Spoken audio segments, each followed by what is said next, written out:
Sebelum adanya listrik, ya biasanya kita jual sampai sore saja. Kita tutup karena gelap. Tapi sesudah ada listrik, kita bisa layani malam.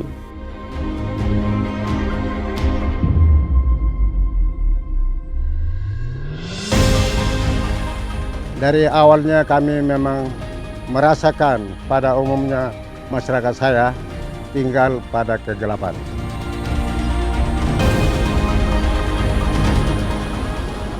Untuk tantangan yang dihadapi untuk wilayah Papua, antara lain faktor geografis dan wilayah yang luas, kemudian faktor kerawanan di beberapa daerah tertentu, dan juga pembebasan tanah untuk pembangunan infrastruktur kelistrikan.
Selama ini sebelum ada lampu itu memang Bapak mereka sangat merindukan untuk lampu.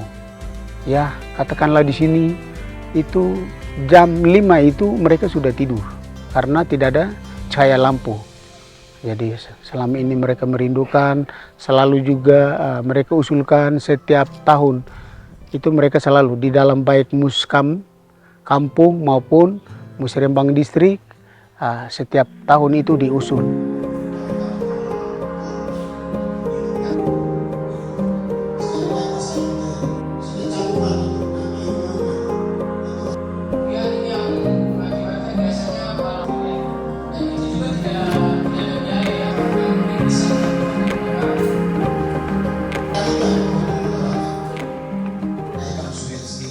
Jadi selama ini mereka merindukan.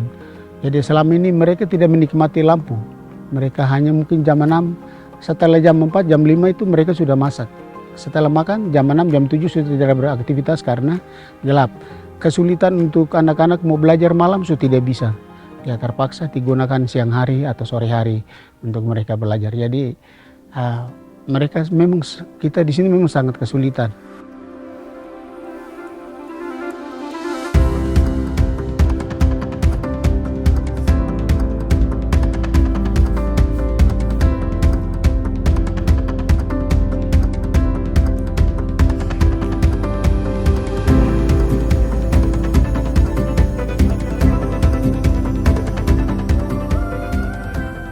Ketika dari 2021 dibangun tiang-tiang listrik, hanya begitu kosong. Maka kita pikir bahwa kalau begitu kalau kita anggarkan dari dana kampung bisa. Karena hanya untuk bisa akses pemasangan instalasi dan meteran. Setelah meteran berarti kami bisa juga kerjasama dengan pihak PLN, berarti pihak PLN bisa bantu kami kabel sekian.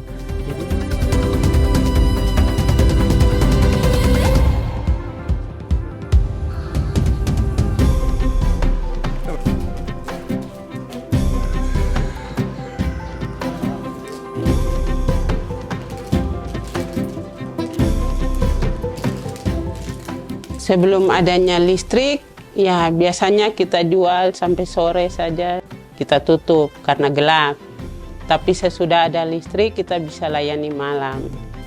Dari pagi sampai sore sebelum adanya lampu. Tapi sesudah ada lampu biasa dari pagi sampai jam 9 malam tutup, kita istirahat.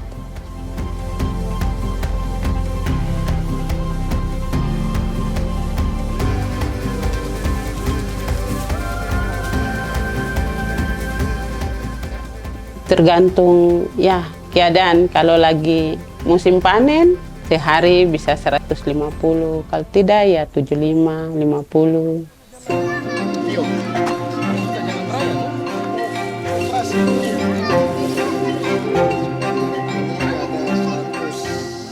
Pada umumnya di pohon sini itu sudah coklat. Jadi dari coklat kami bisa kasih sekolah anak-anak, bisa juga bisa buat rumah dari coklat itu. Tanaman itu yang utama. Selain itu ada tanaman buah-buahan seperti durian, duku, langsat dan rambutan itu sebagai tambahan.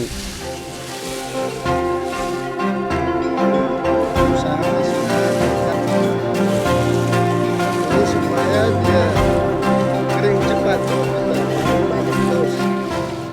Kegiatan kami sebelum listrik pasti tidak begitu lancar. Tapi kalau sudah ada lampu, kami masih bisa sampai berapa jam malam kami masih bisa untuk layani.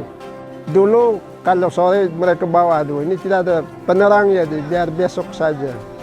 Sementara mereka pada saat itu butuh, tapi sekarang karena sudah ada lampu ya tetap sampai jam 9 malam kami tetap layani untuk timbang depo hasil, kasih depo uang hasil coklat itu untuk dia butuhkan.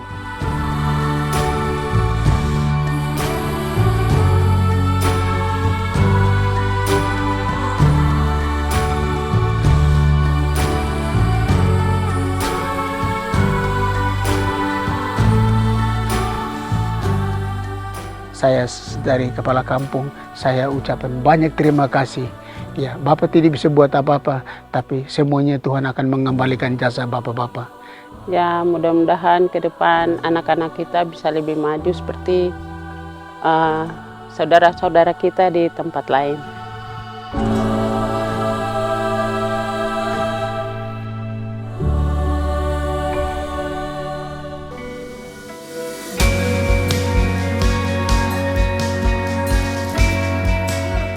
Belajarnya tidak terlalu lancar karena masih pakai pelita. Kalau belum ada lampu dari jam 6 sampai jam 8.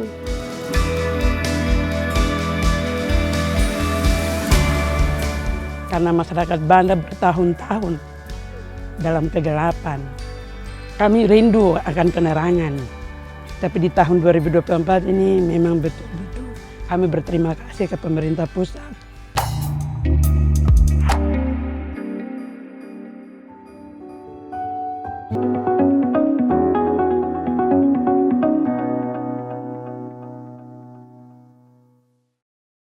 Pansopia itu sebetulnya sebuah kampus yang didirikan oleh para entrepreneur muda di tahun 1989.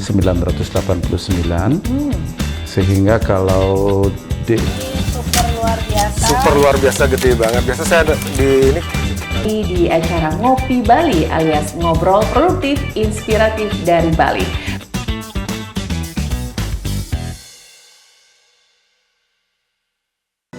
Ayo komunikasikan bisnis, event, atau pengumuman Anda di Koran Jawa Pos Radar Bali.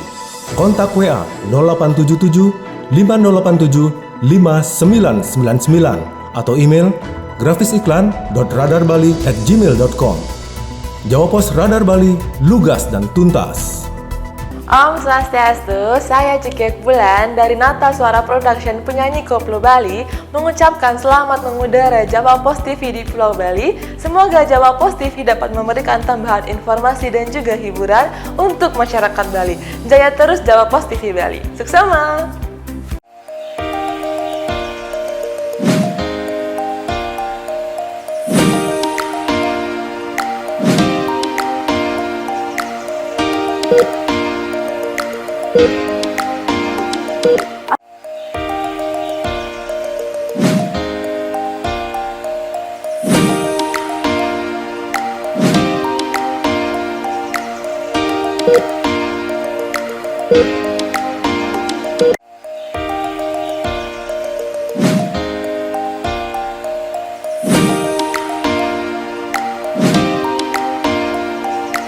All ya, baik yang komplikasi, baik yang belum. Nah makanya ini penyakit.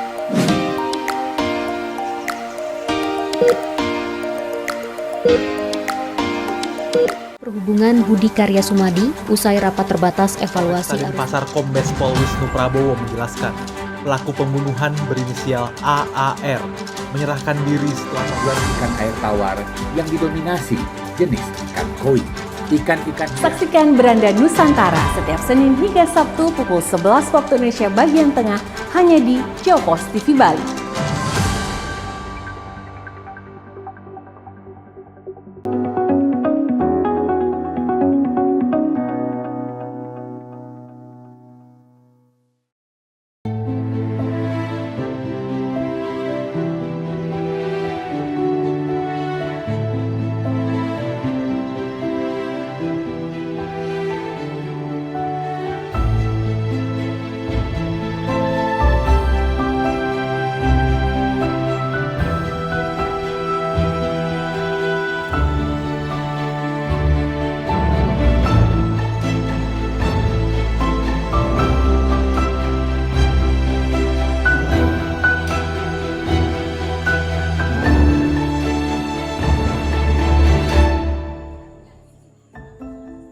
Dari awalnya kami memang merasakan pada umumnya masyarakat saya tinggal pada kegelapan. Bahkan alat penerang kami pakai lilin alam. Lilin alam, pelita dengan lampu gas. Lampu gas itu pun masyarakat yang mampu. Yang tidak mampu pasti pakai pelita. Tapi dengan adanya listrik, bahkan masyarakat saya lebih senang. Senang dalam arti dibutuh oleh anak sekolah kami. Anak sekolah dalam arti bisa belajar. Itu yang kami melihat, dalam arti ada perkembangan di wilayah kami, khususnya di Sekuaris, Kabupaten Kerom, Kampung Banda.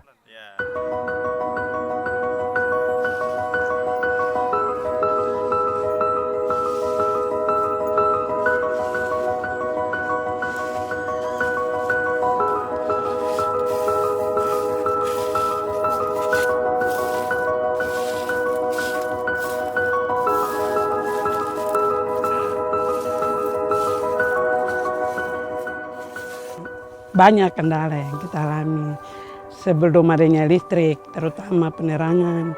Karena masyarakat Banda bertahun-tahun dalam kegelapan. Yang terus kami rindu akan penerangan. Tapi di tahun 2024 ini memang betul-betul kami berterima kasih ke pemerintah pusat, pemerintah provinsi, kabupaten, dan terutama kampung. Berterima kasih karena begitu besar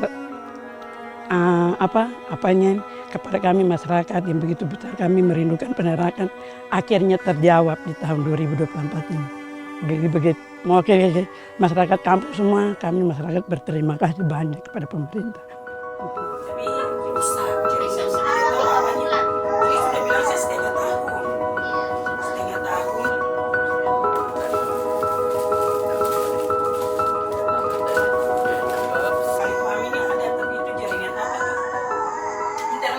Banyak yang terbantu, terutama seperti saya ibu rumah tangga, banyak meringankan beban rumah tangga. Bisa mencuci, memasak yang praktis dengan listrik, sangat-sangat membantu kebutuhan kami di kampung, terutama mama-mama.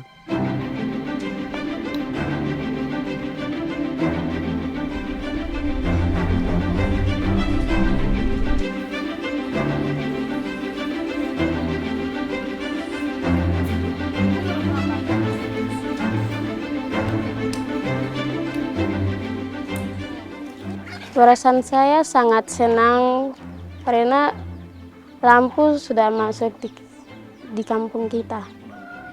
Belajarnya tidak terlalu lancar karena masih pakai pelita.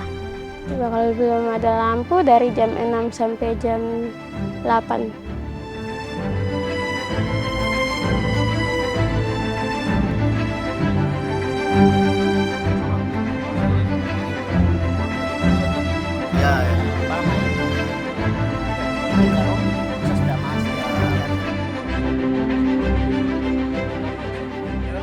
Perasaan sekarang ya istilahnya mau bilang lega ya, masyarakat saya sudah senang. Bahkan ada masyarakat saya sudah ya dalam arti sudah usaha mau langkah dengan pengadaan mesin, ya pokoknya semua dalam fasilitas dalam rumah.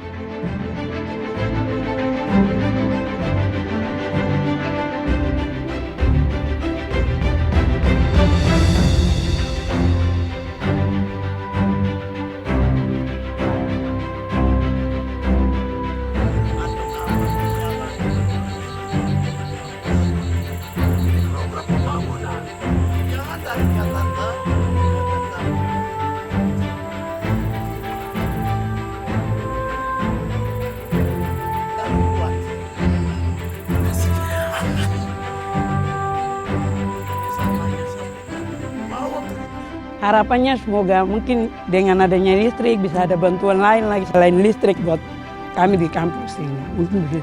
Senang karena kita bisa belajar dengan lancar karena lampu sudah terang, kita bisa mengikuti belajar kita dengan baik.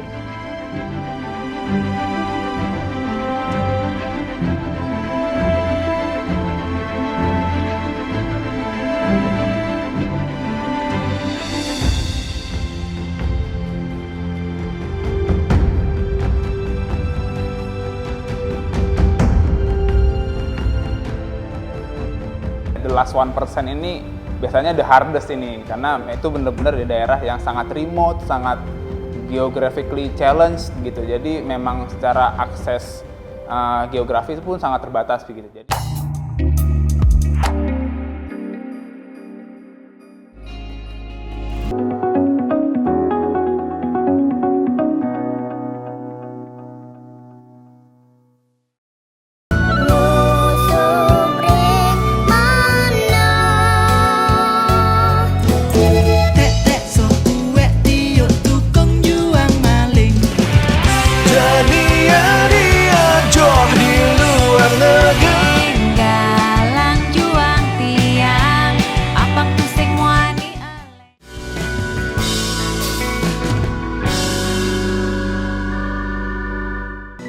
Ayo komunikasikan bisnis, event, atau pengumuman Anda di Koran Jawa Pos Radar Bali. Kontak WA 0877 5087 5999 atau email grafisiklan.radarbali@gmail.com. Jawa Pos Radar Bali, lugas dan tuntas. Saya Yom Sagita mengucapkan selamat mengudara Jawa Pos TV di Pulau Bali. Semoga Jawa Pos TV dapat memberikan tambahan informasi dan hiburan untuk masyarakat Bali. Jaya terus Jawa Pos TV.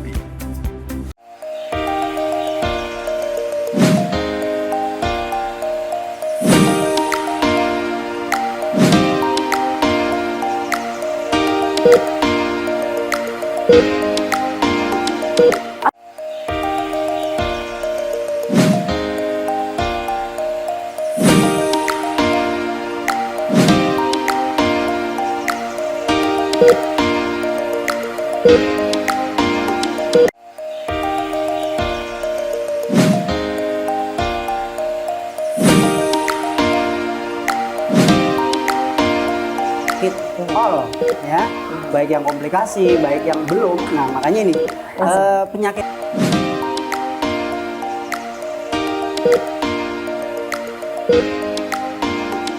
Diakuinya Candi Borobudur sebagai situs warisan budaya dunia oleh UNESCO menjadi poin penting. Penyelenggara pemilu juga menjadi sorotan, terutama untuk memastikan kepercayaan masyarakat terhadap bisa kita interpretasikan sebagai adegan bela diri yang saling menjatuhkan. Ini yang menjadikan berbeda. Artinya ketika kita mendidik anak-anak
terkait dengan penerangan atau prasarana dasar listrik di Kabupaten Kerom yang sudah terbangun terakhir sampai di Distrik Waris. Jaringan listrik PLN itu sudah masuk sampai di Kampung Banda terakhir. Baru tahun ini 5 kampung yang kita salurkan. Itu artinya sisa distrik lain, Web, Distrik Yafi, Towe, Kesnar itu dijalankan dengan PLN. Misalnya di Towe ada PLN yang bersumber dari PLTA dan sebagian adalah panel surya.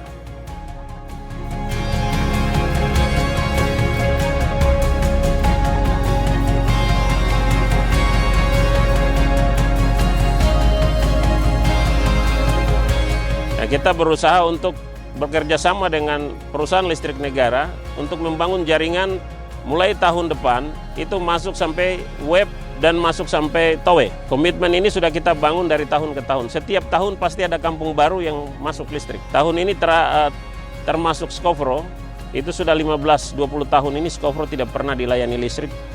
Baru tahun ini kami layani listrik Kampung Banda. Nah, Bompay tahun lalu sudah masuk. Kita tarik dari Senggi. Nah, ini artinya bahwa kita akan komitmen 91 kampung akan terlayani listrik.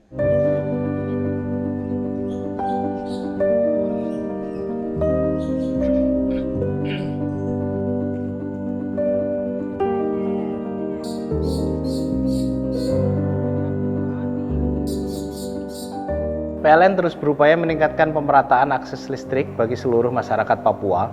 Upaya peningkatan pelayanan yang dilakukan bagi pelanggan antara lain melalui peningkatan keandalan pasokan listrik, melalui perbaikan operasional maupun investasi peningkatan keandalan.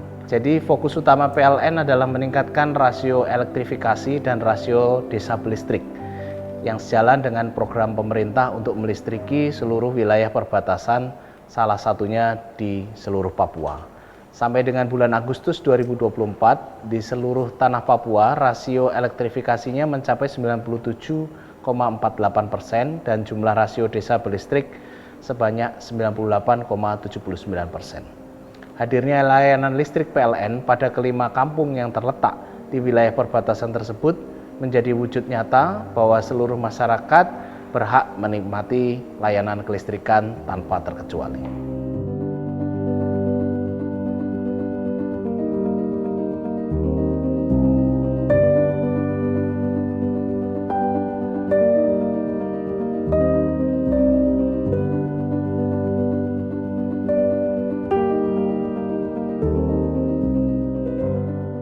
Untuk tantangan yang dihadapi untuk wilayah Papua, antara lain faktor geografis dan wilayah yang luas, kemudian faktor kerawanan di beberapa daerah tertentu, dan juga pembebasan tanah untuk pembangunan infrastruktur kelistrikan.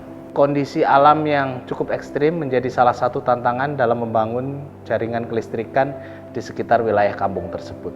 Beberapa keadaan yang menghambat pembangunan yang kita temui antara lain berupa bencana alam, longsor, maupun banjir. Saat ini upaya yang dilakukan dalam percepatan elektrifikasi antara lain melalui program listrik desa, baik yang menggunakan jaringan distribusi maupun menggunakan pembangkit listrik tenaga surya untuk daerah-daerah 3T.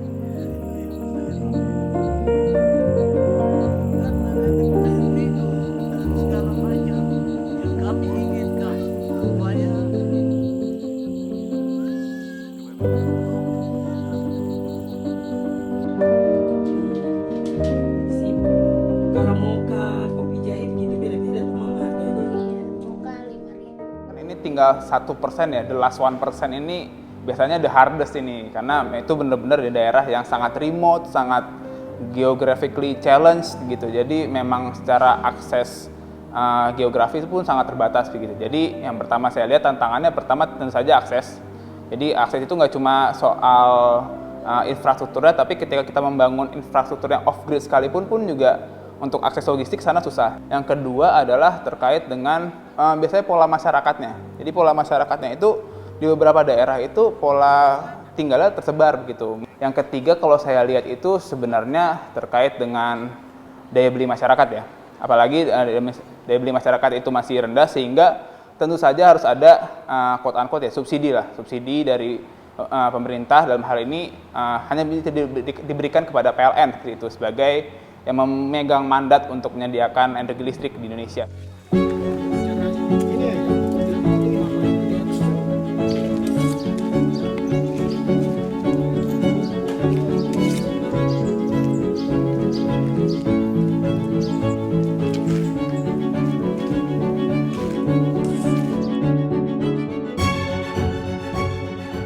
Saya rasa ini nggak cuma tugasnya PLN ya, apalagi di sini kalau masalah elektrifikasi itu lintas sektoral seperti itu. Misalnya, oke, ada PLN, SDM, lalu juga misalnya ada Kemendes seperti itu, ada Bappenas seperti itu. Itu kan tentu saja harus secara koordinasi harus lebih bagus supaya memfokuskan program-program tersebut supaya tepat guna. Kita juga harus melihat dari sisi pola masyarakatnya. Contoh, kalau misalnya di desa, menurut saya kepentingan yang paling tinggi harusnya disasar itu pertama kesehatan. Apakah fasilitas kesehatannya itu punya akses nggak sih untuk energi listrik? Sektor kedua yang penting untuk disupport itu di pendidikan seperti itu. Pendidikan dalam artian akses, misalnya akses informasi, internet misalnya. Beberapa daerah itu misalnya sudah ada akses listrik tapi tidak ada akses internet. Ya oke. Jadi proses belajar mengajar nggak bisa lebih advance lagi.